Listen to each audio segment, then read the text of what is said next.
I believe in a thing called beer. We can drink it till the sun goes down. There it goes. Oh, it's spewy. Yeah, mine didn't do anything today. This thing is sour. And this thing is sweet. Sour. Sweet. Well, now I'm kind of second guessing my drink, and now I want a beer. But oh well. Not gonna happen this point, right? Hey, well listen.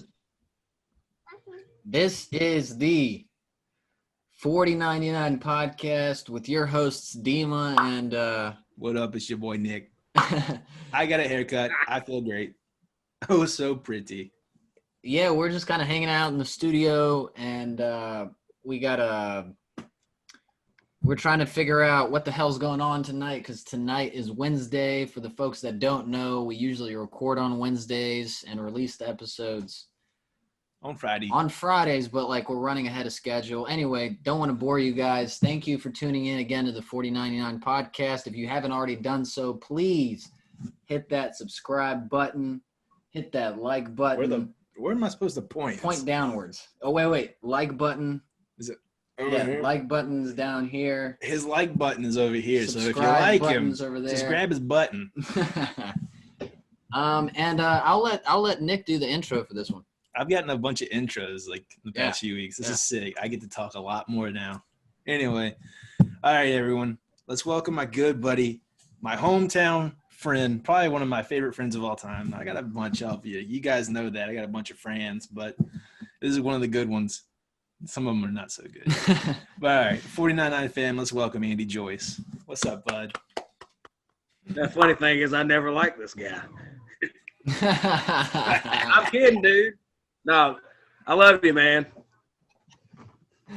It's okay. I hate me It's too. that amazing, that hate story of rivals coming together. We just want to get, you know what I mean? Let's build a little backstory on this, because like we haven't always had a good friendship. Let's be real. There were some times things were a little,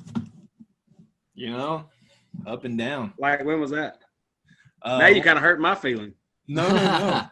All right, so what was it? After 9? I think it was after 9. Man, I don't remember that stuff, man. No. It was Day Will Come. That's what it was. What are we talking about here? All right, so a little backdrop on this. Like high school and post high school, into current day, like we've like kind of like fiddled with like music. Andy definitely more than me. He's definitely a way more talented like musician than I am. I'm just kind of out there to have fun. Not good fun, just bad fun. Not good. I'm more of an enthusiast, let's be honest. But yeah, no, so I think I was still in high school. I think you had just graduated maybe, and we were like kind of doing this kind of heavy band. Did a bunch of covers, of course, like, Avenged Sevenfold and stuff like that. And I remember we were practicing originally at Pat's house, Patrick Billings. Remember we built that whole stage in the backyard out of his old pool deck? Yeah, like kind of, I remember this now, yeah. And then we transitioned from there to the guitar player's house at the time. And I don't remember. So you guys were building your own band? Is that what's going on at this point? We built everything. We don't have any money. Let's build shit. Backdoor venue. Or backyard venue. Yeah. We created a place to have a show because we weren't good enough to get into a show. Well, you guys were just starting, it's not, I don't think probably it wasn't about like the quality of shit. Maybe it was the quality, but I think it was just, you guys are probably just starting out. You guys didn't have any fucking connections to get into local venues even, you know what I mean? You guys are just like, you know what? Fuck it. Let's just do our own thing. There weren't that many. Like a lot of times shows would end up happening at like bowling alleys, or we would end up renting out the CB hut and shit like that. And I mean, you know, small town stuff. That's just how it goes. But getting back to the story, we were you know, doing this band thing, and then I got a phone call one day. Not even from Andy, not even from any of the guys. It was from my girlfriend. She was like, "You just got kicked out of the band." I was like, "Bish, what?" And I mean, so she found out before you found out. Yeah, and nobody ever takes that shit well, right? You know, and I don't remember exactly how this went down, but in my mind, the moment I remember this is like going south. We were both at Walmart. There's a whole bunch of us, like the whole friend group is at Walmart, and Andy's getting one of those big old like Walmart like deli sandwiches they got. The man sandwich. Yeah. And he's like, if you don't, he said, if you got a problem with this or something, you meet me at the boat landing. And that was the thing. If you had a problem with somebody, you meet them at the boat landing. Gosh, man. And I don't even remember if we actually ever went to the boat landing, but we didn't fight. I remember that. And oh man, so there's another one that comes up. Wait, it's the boat landing. What is it? Is it? It's just like it's a boat. It's literally like a. It's a spot on the river in our hometown where you're allowed to pull in and pull out boats. Okay. Allowed to fight. That's where you go. It's like the only place you're allowed to legally fight. It's a big. No, I don't think so. It's a dirt parking lot. I go out there now occasionally and that's what we thought. But like I forget like that whole part of my life, and like you just bring up like terrible things, man. I'm saying all of this to build up the fact that you can recover from a shitty situation, because that's not healthy for anybody. And look at us now. We're on the internet. Right. But yeah, no, so I mean, there was another time, and this is during the Eternity Between Us stuff. And I don't think Andy was being like, we didn't have any guff between us at the time. We were just really fucking drunk. Now, are you calling like the different eras of like band eras? Yeah. Because there's like a lineage, and these are some pretty gnarly names. Like, you know, it like develops over time, and it evolves into different bands and different groups and friendships, and they all come together and pull apart, and it's a web. This is a common EBU era. Post BWC AD. Yes, that only made sense to you. So I'm over here trying to put the pieces of the puzzle together. So what was I'm curious, like what was the EBU? I don't remember. I definitely don't remember an EBU, like or. So the EBU thing is, you know, so you were playing with my cousin Mitch and an old Macam. No, I mean I remember the band, like, but I thought we were still good friends then. No, we were great friends at this point. Like we had a really solid relationship. But I remember Mitch was throwing a party at his house, and he had decided Andy as soon as the party popped off, the first thing I did was chug a pint of vodka. Jeez. Because that's how you start a fucking party. And so I get my pint of vodka in me, and then I'm just like cruising on beers the rest of the night. We watched a bunch of like rotten shit on E-Fucked as a calamity party. Like we watched Ron Jeremy suck his own dick. And all right, so that happened, right? And then I'm starting to get the wah-wahs. I'm just like, I gotta find me a fucking hidey hole, because I'm not gonna go much further. And so I go out for a little bit, and I'm laying in the bed of my truck, and then like I wake up in like a stupor, and I'm like, I'm not gonna sleep here anymore. I go sleep behind this tree, then I go sleep behind the barn, then I go sleep behind the house, and I'm just wandering around. And Andy like gets this like hot rod idea. He's gonna like come and fight Nick, and so he's like, "Where's Nick? I'm gonna fight him." And he's like, he can't find me, and then this fucking dude. He's like, I know where he is, trying to like instigate some shit. And He doesn't know where the fuck I am. I'm drunk. Drunk Nick is hard to track down. Anyway, can't produce Nick, so Andy decides to beat up. No, it was all jokes.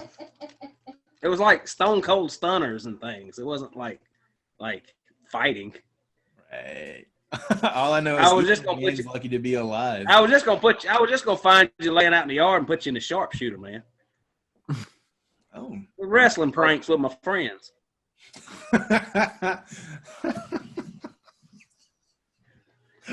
Well, I'm glad I was on that list. I didn't want to be Yeah, in the diamond cutter. Yeah, No diamond cutters, no pedigrees. No, you was already out. No point to put you out any further. Yeah, no. That was an impressive chub, by the way.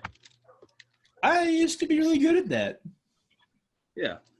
I could probably still be pretty good at that. I'm not really sure. I haven't tested that in a while. Probably shouldn't.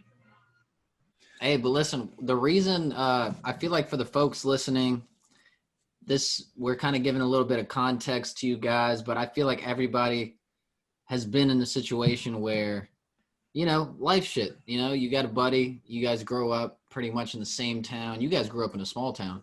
Oh, yeah. So that makes you like that much more closer, you know what I mean? And everybody goes through, different, scenarios, situations, but. Do you know what the population is there? Is it like 8,000? I have no idea. Somewhere between, I would place it 8 and 11,000. So yeah, small time shit. People, pretty much growing up together, like fucking pretty much living life together for a certain amount of time, right?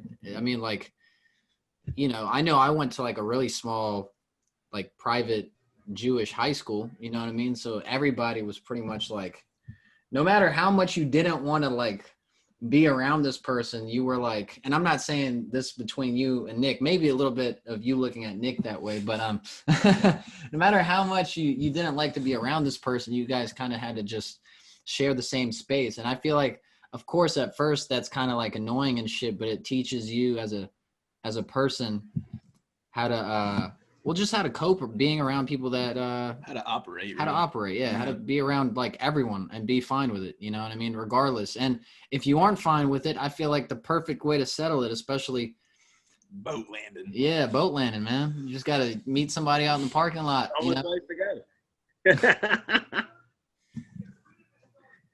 Looks like you got some fresh ink there. What are you working with?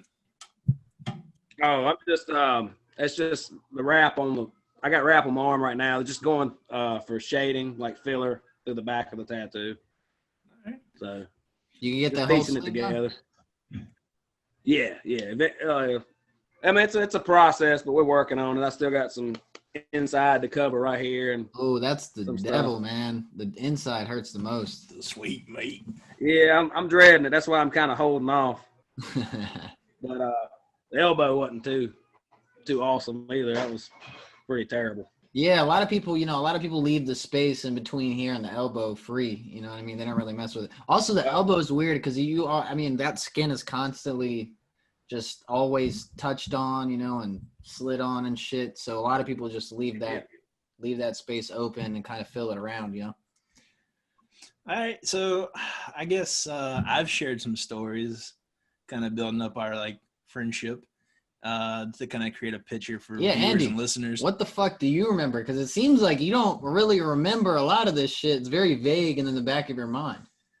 That's I really don't. Because like you said, we come from a small town, and we didn't have really anything to do but get up at each other's house and drink beer. Like that's what we did. And occasionally we would go to these little parties and stuff, and we'd suplex each other through pool tables and stone cold stun each other's off people's computer desks. And actually, some of our friends made a pretty good living doing like the backyard wrestling thing, and then like elevating that to like a semi-professional thing into like a professional thing. Damn. Yeah, that's why I relate everything to wrestling. I love it. Trying to remember. So sorry about too many wrestling references. You're good, man. We love wrestling here, man. We especially the UFC. Do you follow any of the UFC or boxing or anything like that? Not really.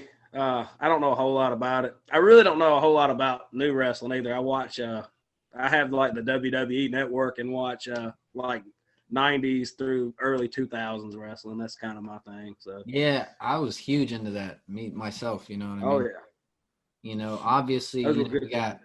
we got the legends. We got, you know, The Rock. We got, you know, The Undertaker. We got fucking Kane, Sting, exactly. Ric Yeah, Flair. Ric Flair, baby, Nature Boy. Oh yeah, yeah. So yeah, no, classics, man, classics. I think everybody that grew up in that era knows a whole lot about it. You know, especially like that shit is such an art. That's what people don't really realize is like all of that shit you got to practice like really, really hard. I watched. I don't know if you watched. Did you ever? I think it was on Vice. The Chris. What is it? Chris. What's his name? Jericho.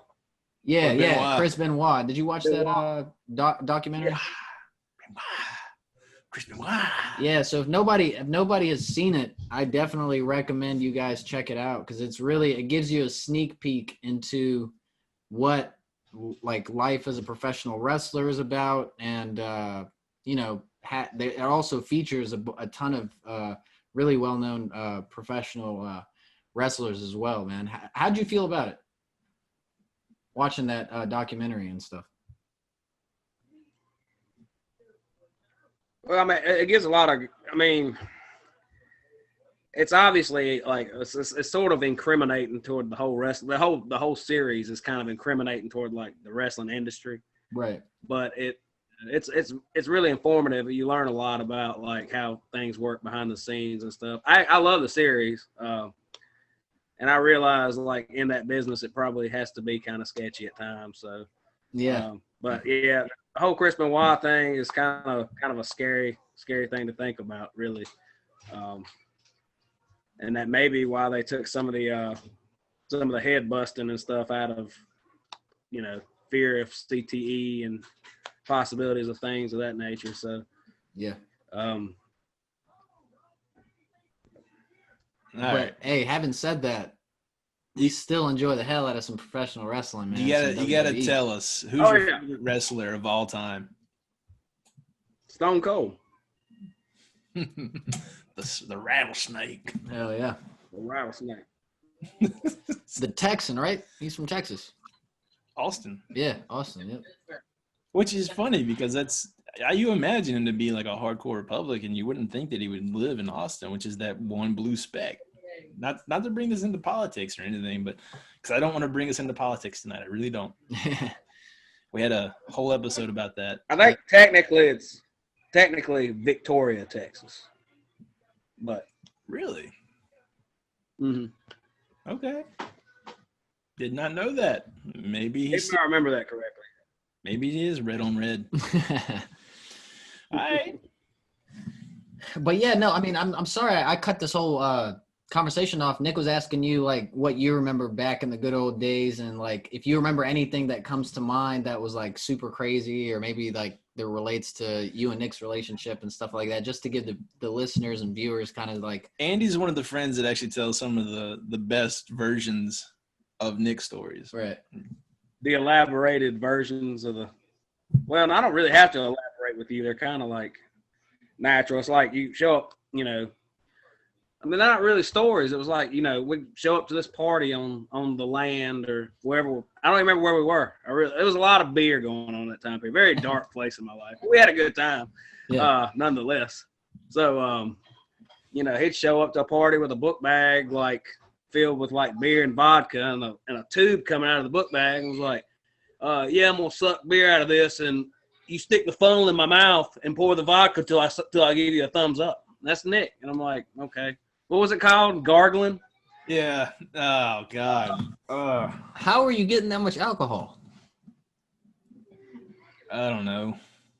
You don't want. Let's not incriminate people on the show, but Nick found a way to legally purchase this and come by this alcohol. So where there's a will, there's a way.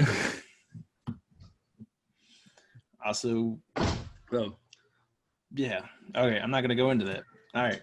Yeah. But Nick was coming through to the parties, it seems, and I remember lighting shit up. There was one time I'd gotten sent home from work because I got a concussion, and I had Andy go buy like 8 40s.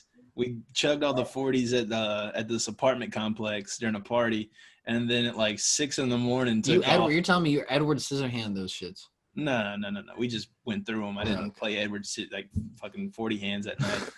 I have played that, and that was a terrible night. But no, we went through all the 40s, and then we took off to go to the Carowinds amusement park. And we rode. It was around this time. Yeah, we went to Carowinds, and oh shit. Yeah, so we're riding all these roller coasters while I've got a fucking concussion, drunk as hell. And I remember I fell asleep driving home. Oh my god! on the highway. Holy shit! I almost hit a fucking deer. I woke up as a fucking deer in the middle of like highway. Did you just stop? No, I went like all around the son of a bitch. And Andy, you were in the car too? Yeah. And what the fuck was that's that? That's not the only time he's like wrecked us. He come pick me up at like midnight one night, and we're like riding all around the county, and he's just does, like I say, I'm not going to incriminate the guy. So, like, just ridiculous. It's okay.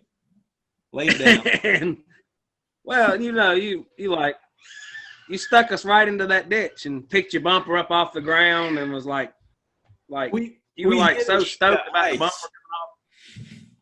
We hit some ice, and at that point, you lose all control. And I remember it was you and we had Danny with us, and Danny smacked into the back of the seat, and all that forward momentum, just the seat got all the way forward. I think you smacked into the fucking dash. The bumper popped off. Yeah, the seat. You hit the seat. The seat broke. Come into me, press me up against the dashboard. Damn. You remember that time we? And you thought it was hilarious. It was hilarious. It's still funny. Oh man! Then there was Andy's over here traumatized by the experience. You're over here like, oh, let's go again. No, I think the worst crash we ever had for Andy. We were driving across. Wait, hold on. This is not the only one. Oh my god. Me and Andy go hard. I would say the worst vehicle experience we ever had was the drive to Georgia. Hands down. Yeah. So we were driving down to Georgia to go hang out with his cousin, and I had 2 of my cylinders blow on this old pickup truck I had. And I made a judgment call. I said, fuck it, we're going. And we made the 8-hour drive down there. Motherfuckers smoking like a freight train. And we got there. There was all the motor oil that belongs inside the motor was in the engine bay. Oh, my God. And I remember selling. He stopped at like 4 or 5 stores to get oil to refill it. And it made it all the way into the neighborhood that we were actually getting into Georgia. And I just, all this like smoke, this like blue smoke was coming through like the air conditioned ducts and like choking us out. So we get it. We rolled. And as soon as we get in the driveway, pop the hood, you look at it, you're like, nah, no way, this thing is done. And I remember that week I sold it to a man for parts. In Georgia, and I bought me and Andy a bus ticket back home. Wow. That was – Andy didn't talk to me the whole bus ride. He was – Well, there were reasons. Like, we're on the bus, and – you know, I was very grateful that I had a buddy like Nick to help me get back. But at the same time, he wouldn't even sit with me on the bus. He was sitting with random people reading penthouses right beside him on the Greyhound bus. So I'm kind of like, what is he doing? So we're hungry. We're like 13 hours in from a trip that should take 5 hours. Sorry, we're having a baby crisis in the background.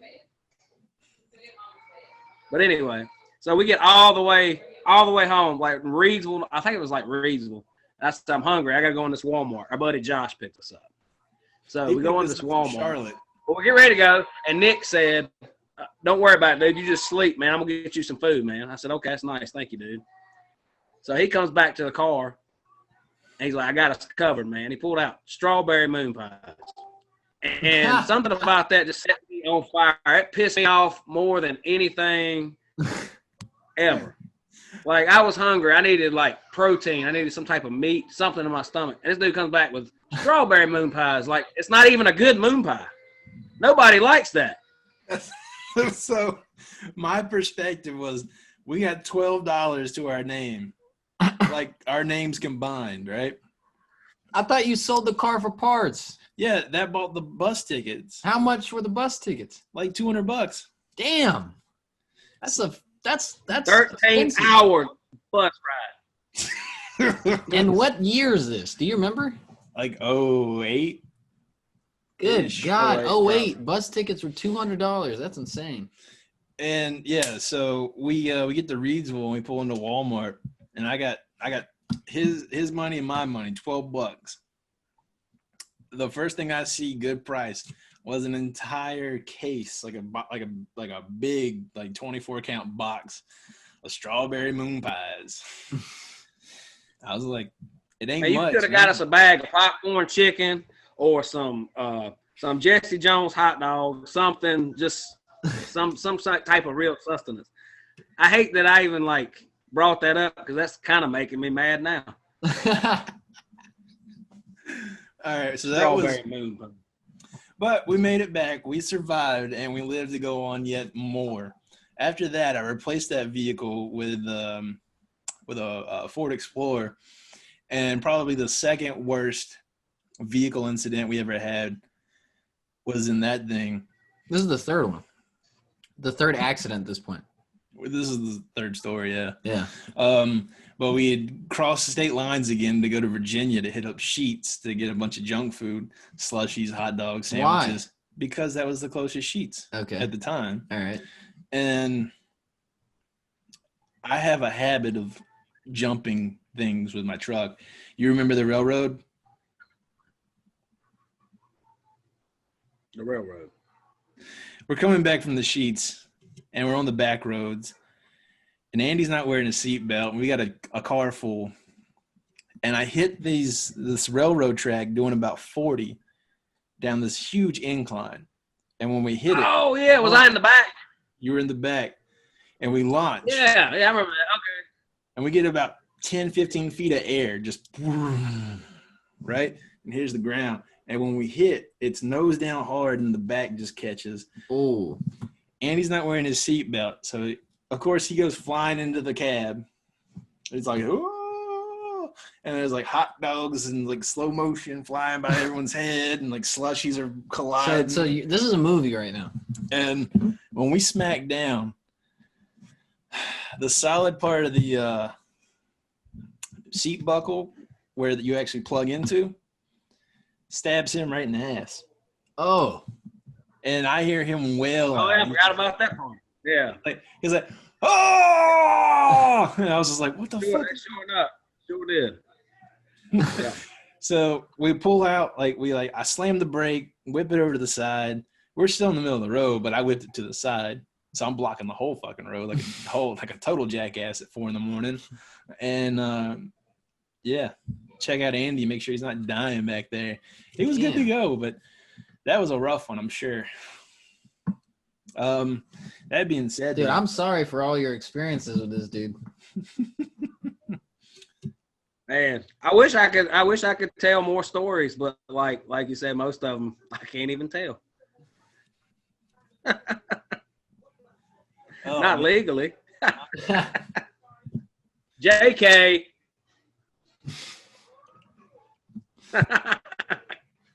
No, we had some good times. I say. Unique ways to have fun, I guess. Like make our own fun. Yeah, I mean, if you guys are, from a small town, you guys are pretty much kids, young, what is it? Teenagers, right? 16, 17, something like that. No, probably like yeah, probably in our 20s. We were in our 20s. Oh, okay, yeah. Wait, you're not in the Navy at this point, though. No. This is right before the Navy. I joined late at 21, like almost 22.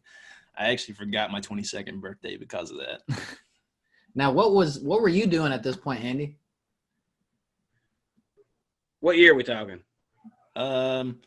Let's say 2010. 2010. Just working, pretty much.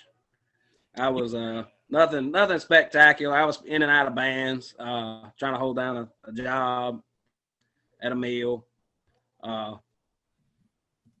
Just very, very boring things at this point. But no, I mean, I think it's actually quite fascinating just because, listen, when we first started this podcast, we're like one of our goals was to bring in people that came from all different social circles and backgrounds and stuff like that. So I feel like bringing on people, we don't bring on people. I mean, of course we bring on people for a story and shit like that, but it's I think just being a genuine about what your life is, I feel like way more people can connect to that than something that's like on some different level of, you know, storytelling and stuff like that. So I'm pretty sure everyone can relate to what you're talking about, right? Like I'm pretty sure everyone has gone through a period in their life where they weren't really sure what the fuck was going on. They didn't know what the hell they wanted to do. They were just trying to kind of make a living. Or they got that one friend they just don't trust to drive. Yeah, exactly. Yeah, man. So, but yeah, man. Yeah, and this is like out. This is a little bit after high school for you guys, right? At this point. Yeah. Yeah. So, right on. Right on. Yeah, no, that's an awesome story. I kind of want to, how'd you get into, because before, I don't know if we started recording as we were talking about this or before, but just to give people a little bit of, you know, a little bit of context here. You know, we were talking with Andy off record about, you know, the Pokemon thing and just cards in general and stuff like that. How'd you get into cards and kind of like, why did you even, you know, hold on to your cards? Did you know they were worth something, or did you just kind of keep them around to keep them around, or what? Well, I guess originally, like as far back as like 99, during like the original hype, at least in America, and I was into it and stuff. You know, you kind of grow up, kind of fade out of things, you know. But later in life, I started rebuilding like my Nintendo console collections and my action figures and stuff, just, you know, fun stuff on the side. And Pokemon was one of them. I actually, I had a lot of my old cards, and I just started, at this point in time, I figured they were probably worthless, but nostalgic for me. So I started collecting the Pokemon thing again. And when I started getting really heavy into it, was like we were talking about PJ, my buddy PJ, he kind of like sparked my interest back into buying the newer sets, because all I was interested in initially was the stuff that I grew up on. But now I'm kind of all over the place with it. Yeah. So it almost like collecting these cards gives you, like you said, it's a sense of nostalgia, a sense of what you were feeling when you first fell in love with the cards and with the whole culture. Now, absolutely. And you can like open up a pack of cards today and you can smell it. It smells exactly like it did when I was in like 7th grade. It's wonderful. Yeah. I in like the last couple of years, I met the guy that's responsible for printing off the Pokemon cards in North America. Ash Ketchum. No, it's this older guy. He actually lives in Greensboro, but his company is based out in Raleigh. It's pretty cool. It's a small world, I guess. Yeah. I was going to say, you have a Virtual Boy, don't you? Yeah, I've got a couple of them. So, like, a lot of people aren't familiar with things like that. So, like, tell us what kind of like game systems you have and like what they do and stuff. Like, let's get into this a little bit. Let's talk about archaic game systems and what have you.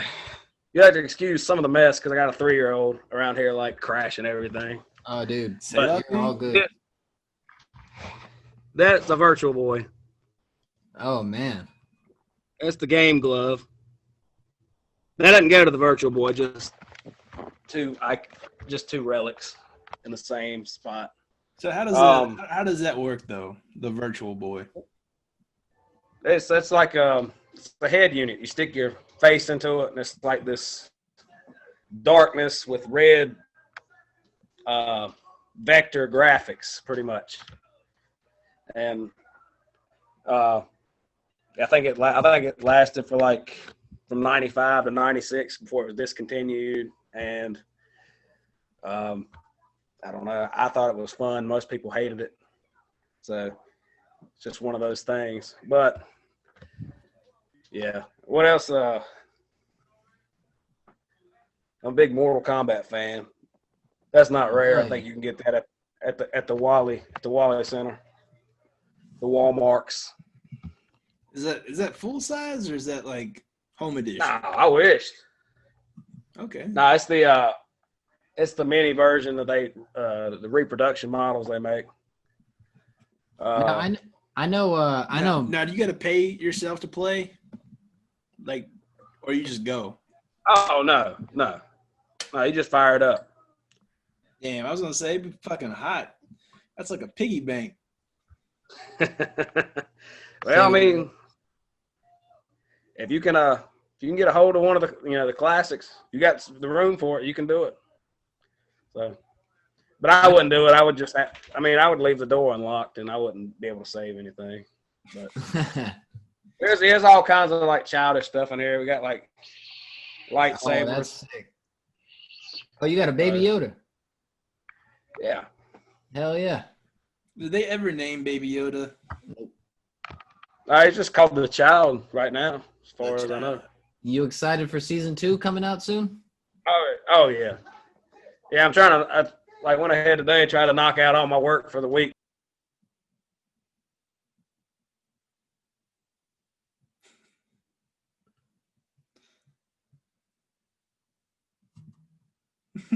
Andy, I think you muted yourself.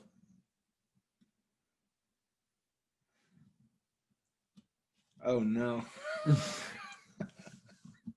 Hold on. There he goes. There he is. Everything you just said, you were muted. Oh man. Yeah. What a bummer. After Baby Yoda, we lost you. Yeah, you were saying you wanted to get all your work done, and then you were saying something else, but we couldn't hear you. Oh, well, that's embarrassing. No, you're good, dude. No, I was saying I was gonna knock my work out, go ahead and get it done so I can kind of chill and watch that Friday. But, so yeah, I'm pretty stoked on it though. Yeah, man. No, I was gonna say I watched. I don't know if you watched it. I don't know how big of a Netflix watcher you are, but assuming you are a pretty big just TV watcher in general because of that big ass fucking what is that projector in the background there. I'm assuming you watch a lot of stuff. So yeah. So yeah, I was gonna say I watched this this gaming documentary that went into the history of, essentially just the history of gaming, how some of the first kind of gaming products that were out started in the gaming arcades, and how that transitioned to home consoles and stuff like that. It's super interesting. Did you end up do you know what I'm talking about, or? Yeah, Game Over. Yeah, Game Over. Yep. Yeah, I love that. Yeah, you should actually check it out too. That I think you'd find that pretty cool, Nick. But oh yeah. Sorry, I had to get another soda. No, you're good, man. We're over here just pounding beer soda. Well, oh man. All right, so tell us about your music stuff now. Like, what are you getting into, and how'd you get into it? It's like, we haven't really built that up. Like, what got you into music in the first place? Limp Biscuit. Fucking Fred. Fred's the man. I've listened to a little. No, bit. it's a I don't know. It's like Blink-182 was like one of my first like favorite bands, and still are. That kind of got me wanting to play guitar. I learned a lot of their stuff kind of on my own, and then was able to like transfer that into Metallica. Then I started kind of falling in love with the metal stuff and started kind of trickling in that direction as far as what I play and wrote. Now, did you learn how to play guitar? Like, did you self-teach, like kind of teach yourself how to play, or were you going for the lessons, or how were you learning? For the most part, I taught myself. Like once I learned how to read tabs, it's kind of like you just go with it. You learn, you practice it. Now, man, there's a lot of people like that I've like definitely had got influences from, like mine and Nick buddies. Kyle, like he was a big influence on my playing style, and people like Mick Armstrong, who was another guy that locally, who was a great guitar player, vocalist. It's kind of the route that I wanted to go at the time. Kind of hanging up the singing thing for now. I'm just trying to focus on more like guitar playing, recording, and writing and stuff. So, yeah. So you like to follow the hometown heroes kind of thing. Yeah. I do remember though, Andy was a huge Blink-182 fan, and you wear a bunch of their hoodies. Oh yeah, I mean, yeah. I'm a fan too, yeah. But I'm not an Andy grade fan. Like, I love it. Andy lives it.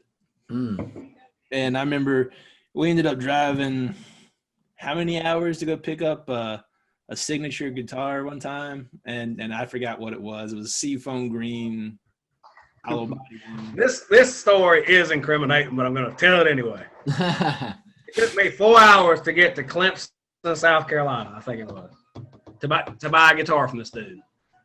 Nick said, I want to drive home, because he didn't want to wait 4 hours. Mm-hmm. We get home 2.5 hours. Something like that, including a KFC buffet. Damn. I don't think I tacked that on to the travel time. Yeah, but, so he drove the speed limit. He drove the fucking speed limit like a stand-up model citizen. But I'm gonna call him a jackass. Man, I'm a +5 guy, man. And I tagged out the speedometer to the point that the rev limiter, or not the rev limiter, but the governor wouldn't let the vehicle go any faster. And I held that from the time we left the dude's house to the time we got back to Andy's. Damn. 112. Well, it would tack up to 113. It would bump it and come right back down. How the hell were you going that fast? What? You're just taking a highway? Yeah. Good God. You just got to get there. And it's really, honestly, when you're doing that, it's a gamble. It's the luck of the draw. It had nothing to do with how good of a driver I was or not. If there were a cop out there, he'd have fucked me up. But he did it. And you got the guitar, I'm assuming. Yeah. How excited were you about that? I was pretty excited. I've been wanting that guitar for a good while. They discontinued them, I don't know, around 2002, I believe. So they were really hard to come by. And this guy was like willing to like trade up for another guitar I had. So we made a day of it. We had a good time. I was actually kind of like rooting for Nick to get us home early so I could get to an amp, before it got too late and kind of rock out for a little while. And he did. He made it happen. He got you. Not only did he beat the record time and set a couple of Olympic speed records getting back home, but he also got you guys there safely. That being said, I mean, I personally can't afford to rack on any more tickets, but if anybody's got like the money to cover me and has to have something done fast, let me know because I got you there. Were you the one that got pulled on the way to the beach? Or was that Jay? That was you? No, on the way back from the beach. And I remember this was a wild story too. We're going down to Myrtle Beach, and I remember it cost us like what, $40 to get down there or something like that, and then it costs us like $60 to get back, and we're like trying to figure out why it costs, why the cost varied so much. And I was being a jackass. I was like, really, honestly, it comes down to gravity, because when we're going down to the beach, we're going down the map, so you're going with gravity, and then when you're going up the map, you're going against gravity. And the guys held that against me for a really long time. Yeah, because that's how science works. I mean, he said when you go south, you use less gas than when you go north because you're going up. That was Nick logic. Nick, but we know now that that's not true because the Earth is flat. It's the same both ways. it should be the same.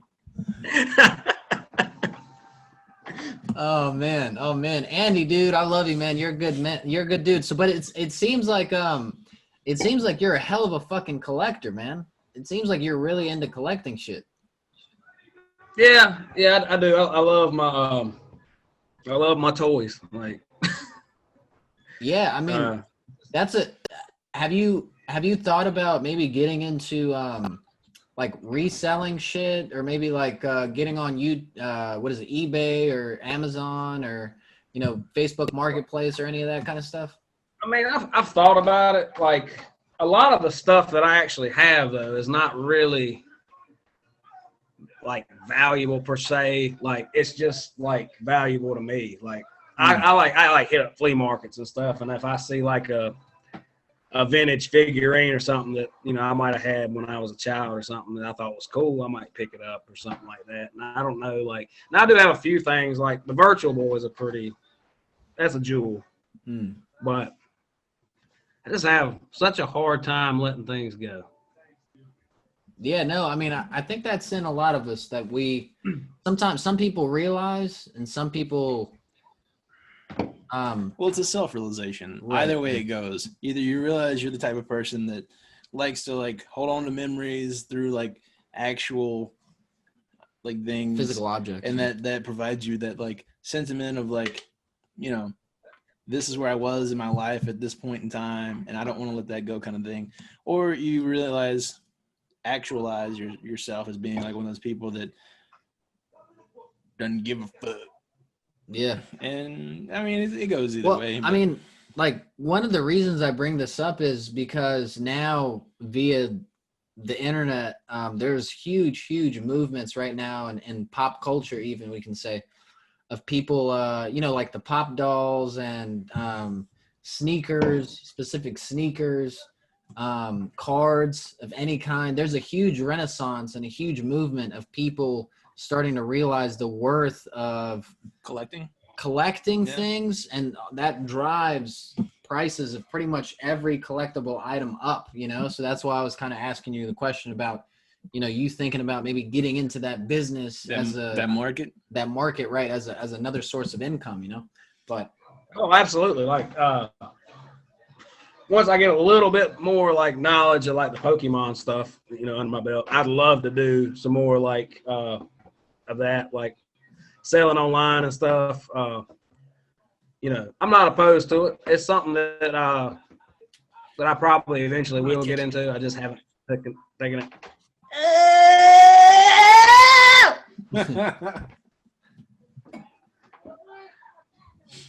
Pokeball. That's why I quit playing Pokemon Go. If I could, but give me that helmet. We have a nerd wall over here. Yeah, we do. You guys talk for a second. This guy. Hey, Nick. Hey, bud. It's been a while. Yeah, man. What are you doing for Why don't you come see me? What are you doing for Halloween? You enjoy driving and traveling more than I do. I don't like to drive. You still got your bike, right? Yeah.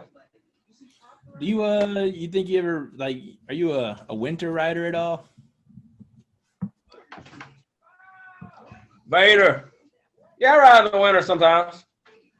Yeah. Hell yeah. I'm definitely a Vader fan.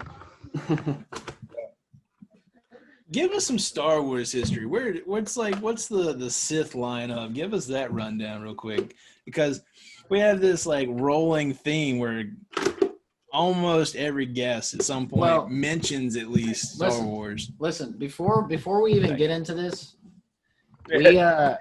we literally just had a couple weeks ago, and for the folks that are interested in Star Wars that are listening, they can revisit episode 21. Super cool episode. We had a really good friends of the show, Nick and E-Man, come on. We had a whole segment on the show talking about and getting into the different colors of lightsabers, what they mean, what the gems represent, for people wielding the lightsabers. Andy, are they gems? The kyber crystals? Crystals, yes, crystals. Yeah. So yeah, check that out, folks, if you haven't already. So Andy's a Sith head. I always get into it with him because, like, I don't know that I would necessarily be a Sith if I had the opportunity. And so drop some knowledge, big dog. Like, what kind of knowledge you want? Tell me everything you know of the Sith. That's a lot. It's like a very broad category. I got Wow. It's just like, where do they come from? I don't really know where to begin. Like, I guess my love of Sith came from the Darth Bane novel trilogy. Who the fuck is that? Darth Bane. Who the fuck? Sith Lord, born on Albatross, in a mining facility. Got attacked by the Republic soldiers after a gambling match went wrong. Had to go to Korriban, which was renamed Morabon in canon now, I think. But anyway, he studied the Sith Academy, and they went to war with the Jedi. I mean, it's a lot, man. I don't know, like where you want to go with this stuff. Nick, stop making him self-conscious, dude. This guy is spitting real fucking knowledge, and I fucking love it. I love it too.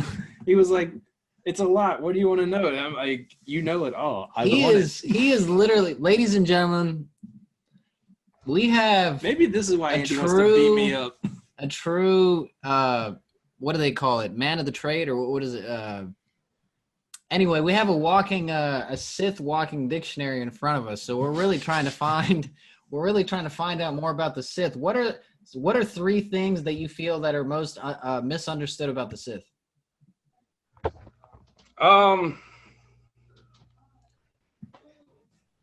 Misunderstood. I don't know.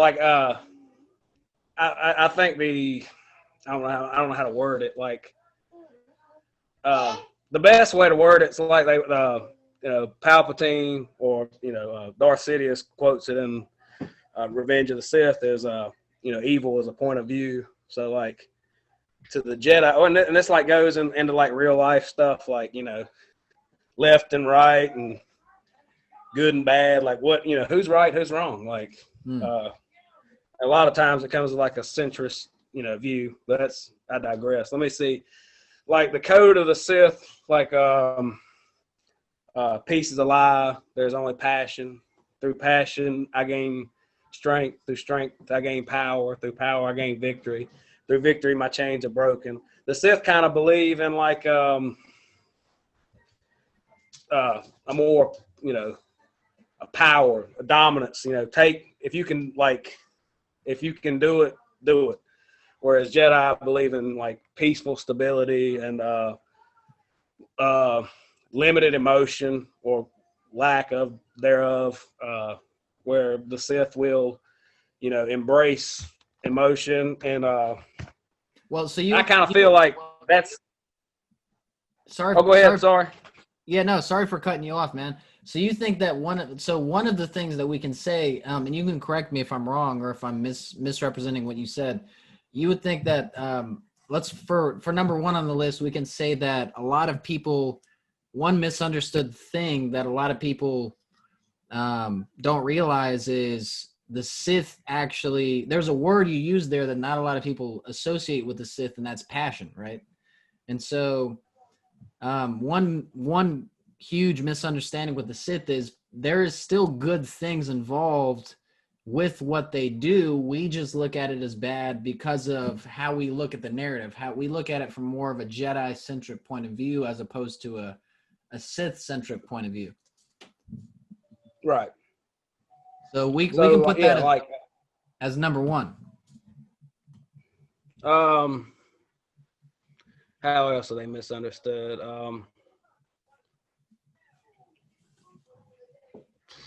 Do you think their goal of ruling was a justifiable one? Do you think that their reasoning behind wanting to take over was justified from their point of view?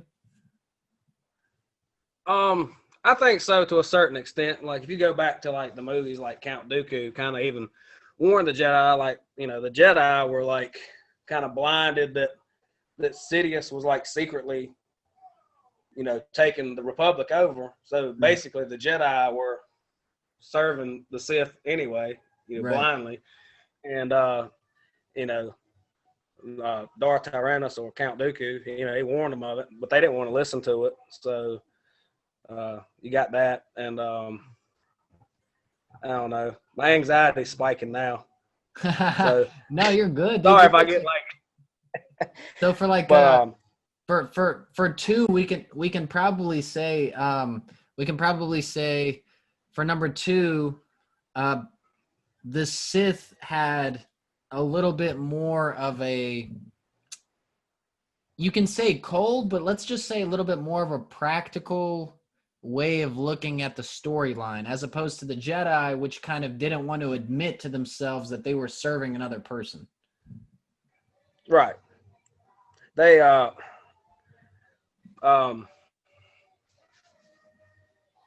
know. I mean, like, really, I'd have to like kind of like, I've never really thought about like the question as like I've just kind of more or less honestly kind of like favored the bad guys, and I guess I kind of sympathize with certain things. Like I'll go back to like the Darth Bane books. Like Bane literally grew up in like a mining colony. They were mining cortosis, you know, every day, and it was a rough job. You know, he gambled and he won, and he got jumped by Republic soldiers, and you know, they tried to kill him, and in order for him to live, you know, he had to kill them. So you know, that's unforgivable. Like he was gonna die for that. Like he was gonna get caught and die. So his only scapegoat was to go to Korriban and join the Sith Academy and train for the Sith, you know. So he wasn't a bad guy. I kind of look at things like that. I kind of feel like Anakin Skywalker. Like a lot of people will disagree with me. But I got like this theory that you know, he kind of like he joined the Sith for love, but it kind of like bit him in the end. Like a lot of people don't buy this, but at the end of Revenge of the Sith, you know, Palpatine had told Anakin, he's like, I know how to save people's lives. So when Anakin actually converts, Palpatine says, so I don't know this, but together, you know, we can find this power. All right, so got that. So he's basically saying, I don't know how to do it, but I think he knew that Anakin could do it. Now, when Padme was dying, she was, the droids were saying she's medically stable, but for some reason we're losing her. So all her vitals and everything were fine. Everybody's like, oh, she died of a broken heart. I don't buy that. You see Vader like struggling, and this goes back to my like reading Bane book. Bane used that life, I forget the force power, but he basically draws your life energy. You talking about the midichlorian shit?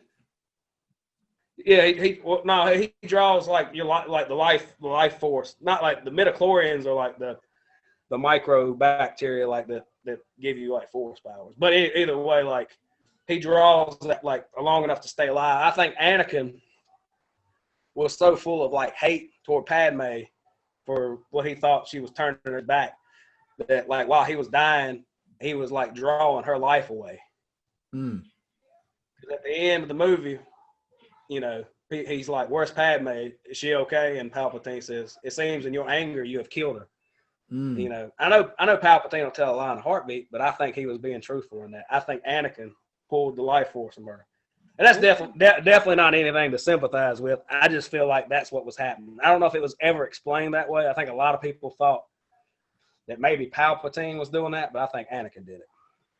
Well, I mean, before you get in, because I know you had something to say, but you said something that I feel like it could be the third thing that's misunderstood is the Sith have just as clear and stringent of a system of learning how to become a Sith just as the Jedis, because you were talking about the Sith Academy, you were talking about learning how to truly become a Sith and stuff like that. So I feel like not a lot of people take that into consideration. A lot of people just look at the Sith as this like savage kind of like, I just want to pretty much kill everyone and everything in my path. But there's a way of becoming a Sith that's just as step by step as it is to become a Jedi, you know? So right. And they also like one of the things like they feel like to reach like 100% capability, you have to draw on all aspects of the Force, you know. And you know, the Jedi obviously don't deal with the dark side, and they're kind of limited in the way they use the Force, but the Sith believe to reach full potential, I guess the best way to say it is by exploring everything you can do with the Force. And so I don't know, it's Star Wars. If like in an alternate universe, I think I'd probably favor the Sith. I don't know. Now, I may have asked you this before, but what is your insight and opinion on the gray Jedi, the middle ground, the guy that doesn't want to be on the light or the dark? It's smart. I mean, like you take like Sid Harth for example. He wasn't like a Sith, but he was a Jedi that had like kind of fallen from the order and decided to like, I'm gonna use my Force powers for like monetary gain and stuff. Like, he was kind of a unique character, a wild card. Yeah, I kind of but I think a lot of things in life pretty much always kind of meet in the middle anyway, and I think they kind of have to. I think that's kind of what Star Wars is about, like balance and the Force, and you know. So, did you agree with the last movie? No, I'm still waiting for that Lucas cut. It's supposed to come out in 2023, according to all my Star Wars conspiracy website info. So, what are you guys talking about?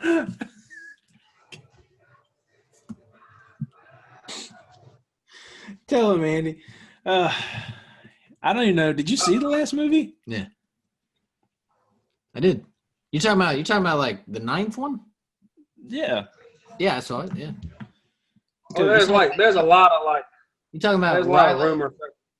Rilo? Or what's his name? Ken. Kylo Ren. Yeah, Ren. So whenever he like hooked up with Rey and then just kind of like dipped out on the spokes and she was just kind of left there and it was like all. Oh, by the way, spoiler alert, folks. But yeah. Spoiler alert for a movie that came out like 2 years ago? Well, I mean, you know, I'm sure there's some people that haven't seen it yet. Maybe don't want to because George didn't produce it. I don't hate the movie, but like there's like rumors circulating that like, you know, which I know that they had talked, like they had brought George Lucas on set to work with like J.J. Abrams as far as like kind of piecing the movie together so that to revive it from the backlash it got from The Last Jedi, kind of bring it back to the Star Wars fans. So the rumor was like not Disney, but I think it was, what's her name? The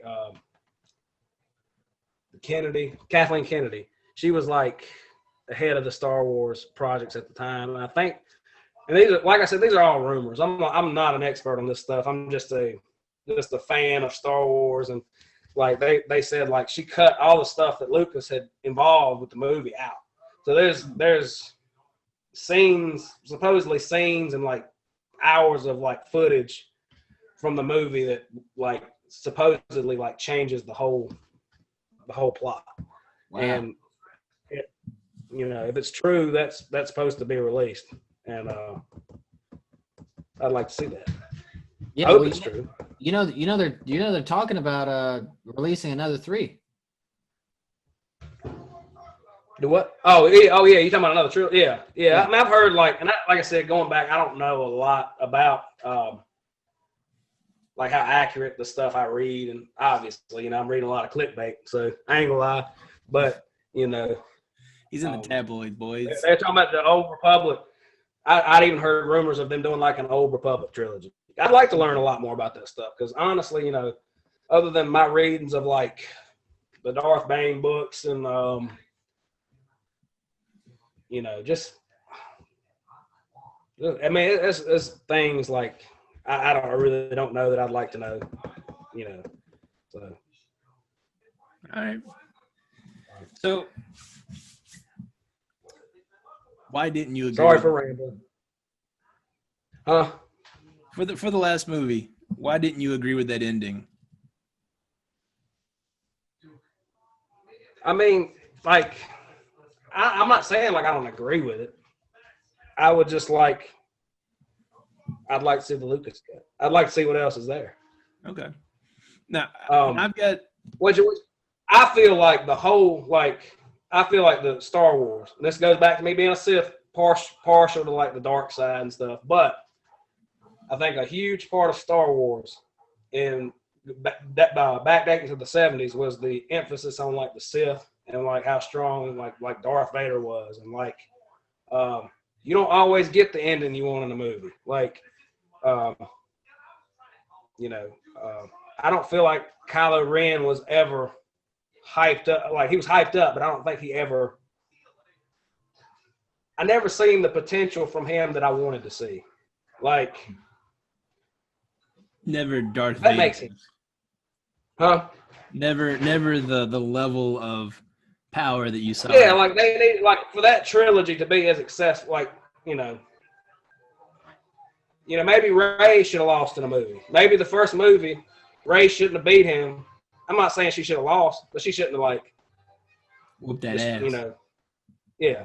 Whoop that ass. You said it, not me. Yeah, I mean, I do it. First time she went with a lightsaber. Now I understand, like, they're marketing the movie for the good guys, but and then once again, this is just stuff that I would like to see, and I would have liked to seen his character grow a little bit more. Right. Yeah. Become a little strong, because I love Adam Driver. I thought he did an excellent job for what he was given. That's fair. I like the Kylo Ren character. I just don't feel like he had his, or he should have beat like the whole Force ghost Luke Skywalker scapegoat. Like, I feel like Luke should have been there, and he should have beat Luke. Like, that should have been like the thing. Like, that should have been like Luke's last fight was to lose to Kylo Ren.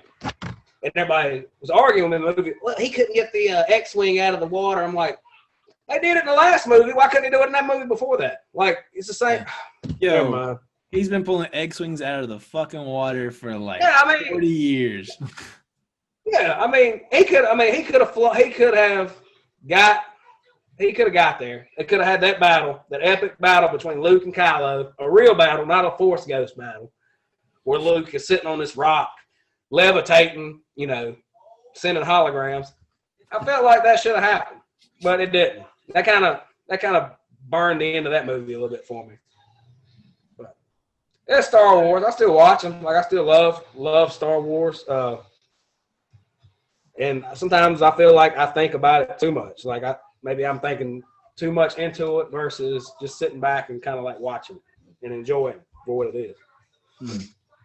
Do we want to ask him the Hitler question? Later. Okay. At some point off record. All right. But I like now that you've said that, you have to explain it a little bit because people are going to be weirded out by it. We've started this thing. We don't do it with all our guests, but we've done it with a guest or two now, on and off camera, where we give you if you remember, what was it, Deadpool? It was Deadpool. It was in the Deadpool movie. Anyway, we give you the hypothetical ability to go back in time and decide whether or not you would or would not kill baby Hitler. I mean, so when you throw a baby in there, to give you a little more to that, the last guest that we asked to do that on air said that he would do neither, that he would go back in time and he would raise baby Hitler as his own to deny him. There you go. Yeah. I mean, I guess that's really the only way to answer that question. It's a well thought out one. So yeah. I mean, if you elected to follow suit, that's admirable. I can appreciate it. But you will not score points for originality in this. Oh, that's fine with me, man. Bare minimum. But it's still a passing grade. Right on. I'll take it. So speaking of grades, I got to ask you, because you recently transferred over to UNCG, and I'm a UNCG guy. He's a UNCG guy. We do like to kind of talk about local matters, and I'm just kind of curious. Was a UNCG guy. You're an Illuminati. Yeah. Illuminati. Forever a UNCG guy. So I'm just wondering, how you feel about it? What's going on in your head? To close it up, like school and stuff, and yeah, how do you feel about the UNCG community? Just because that's where you're at now. Well, my UNCG community is mainly on my couch. Right, with the online status. The thing about it, the thing that sucks is I haven't got to experience it. I don't know that I've been to Greensboro since I've been enrolled in UNCG. Other than thank you, COVID. Yeah. But it was something I was looking forward to, like, you know, the experience. Because I chose not to, you know, finish school, you know, up until I had my motorcycle wreck. And kind of like, you know, now it's time to make some change. Curiosity, would you like to kind of like divulge a little more about that? Maybe give some advocacy towards motorcycle safety and traffic safety in general, because I know that you had a pretty bad spill that day. Well, I mean, I don't know. I mean, it happens. I feel like we need, you know, better DMV checks. I feel like at a certain age, like, your license should be checked more often. I'll just put it that way, and I'll leave it at that. All right, a little more. I don't feel like we check. You know, I see a lot of people on the road like not doing what they're supposed to be doing, and it's dangerous for everybody. When you're driving like a 3,000-pound bomb, pretty much, you know, at any given moment you can destroy a life, or, you know, and I don't think it's taken serious enough. That's fair. I mean, because you got assholes like me doing 113 in a fucking Mustang, you know. Well, it's a double now that you mention, no, but it's not even about that, man. It's just like, I don't know. I ain't gonna get too into it, but, you know, I feel like eyes need to be checked. Cognitive abilities need to be checked, especially like in the maturing ages. Let's put it that way. So what exactly happened to you, though, from this incident? Oh, I was just driving straight home, like, on a, you know, just minding my own business, you know, and car pulled out. Well, they were turning, and they were coming the opposite direction, and just turned in front of me to turn in the building that they were going into. So I just T-boned them. And that was, you know, that was that. But, I mean, I ain't bitter about it. It's a good thing. It's bad, you know, it sucked at the time, but, like, you know, kind of grateful that, you know, you get another chance to do things like, you know, go to school and stuff. And sometimes I feel maybe it was like the good Lord's way of, like, you know, I want a new job, but I wasn't willing to do anything about it. So now you got to. It's fair. No choice. That's fair. Well, shit, I feel like that's a pretty good way of rounding up the episode, man. I mean, we usually close these things up by kind of giving you a platform to basically you get the chance to say anything you want to say to anybody you want to say it, whether it be like, you know, wise words, loving affirmations, and or you can go ahead and just plug anything you're working on and let the good people know where they can reach out to you in case they want to, I don't know, debate with you about the Siths or something like that, you know? Yeah. And y'all feel free if y'all want to, like, sometimes y'all want to talk Star Wars. I'm sorry, like, my anxiety drives me crazy. I draw blanks, like, in person. I do it at school. Like, I got these presentations, like, I know I'm going to nail, and I'm like, oh, man, I can't think of what I was going to say. So I apologize for the Star Wars segment. It probably wasn't as solid as it needed to be. But, yeah, man, just if you like Pokemon cards, go to my Pokemon page. Biker Andy wants to battle, and hit me up. Just a nerd who likes to ride motorcycles, lift weights, and play video games. So you don't give a fuck. We're going to go ahead and, if you don't mind, we're going to drop your link right about here and your other link right about here, and let the people hit you up if they want. Right on. All right, brother. Well, shit, this has been an amazing experience talking to you, dude. I mean, us meeting for the first time, I believe, so it was really good meeting you, man. And like I said before, you're a really solid dude. We really appreciate you coming on here and sharing what you like and your experience and a lot of the shit that you like and your passions and stuff like that. And not only with us, but with the whole community that we're trying to build here at the 4099 podcast. You're now, part of the family. So welcome to the family, brother. And we usually do this thing where Nick takes a Polaroid photo of our guests. So we're gonna go ahead and do that if you don't mind. But yeah, no, I'll take this time as Nick is setting up this Polaroid and thank again, Andy, not only you but all of the